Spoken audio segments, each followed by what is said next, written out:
Champion ট্রফির জন্য কঠোর নিরাপত্তা এবং বাংলাদেশি পরিচয় দিলে করছে অনেক আত্মীয়তা। অ্যান্ড ফাইনালি সন্তোষের সাথে কি চুক্তি বৃদ্ধি করবে নেইমার?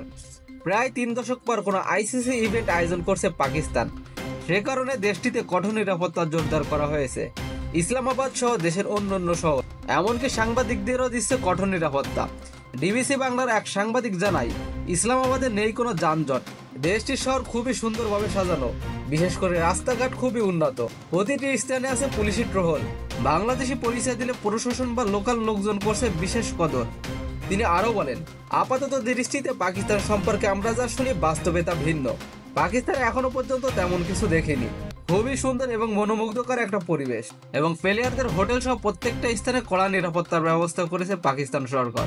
আর ফাইনালি ইএসপিএনের সঙ্গে আলাপে শান্ত সভাপতি বলেছেন, নেইমার আসার পর আমাদের এখন ৭৫,০০০ সদস্য। আজ আমরা প্রযুক্তিগত দিকগুলো এবং অর্থনৈতিকভাবে দিকগুলো পরিমাপ করতে পারি। আমরা যা অনুমান করেছিলাম তার তুলনায় অর্থনৈতিক লক্ষ্যগুলো বৃদ্ধি পাবে। যদি সব ঠিকঠাক থাকে তবে এই চুক্তি চলতে থাকবে এবং আগামী বিশ্বকাপ পর্যন্ত বাড়ার সম্ভাবনা রয়েছে। আপাতত ৬ মাস টাকা নিশ্চিত হলেও এরপর নেইমারের ভবিষ্যৎ কি তা এখনো নিশ্চিত নয়। গুঞ্জন আছে গ্রীষ্মের দল বদলে নেইমার হয়তো আবারও ইউরোপে ফিরে যাবেন। বার্সেলোনার মতো ক্লাবকে ঘিরেও রয়েছে জোর গুঞ্জন। এই তালিকায় সামনের দিকে যুক্ত হতে পারে আরো নতুন নাম। তবে দেখা যাক শেষ পর্যন্ত নেইমার সান্তোসে থাকে নাকি ইউরোপে কামব্যাক করে।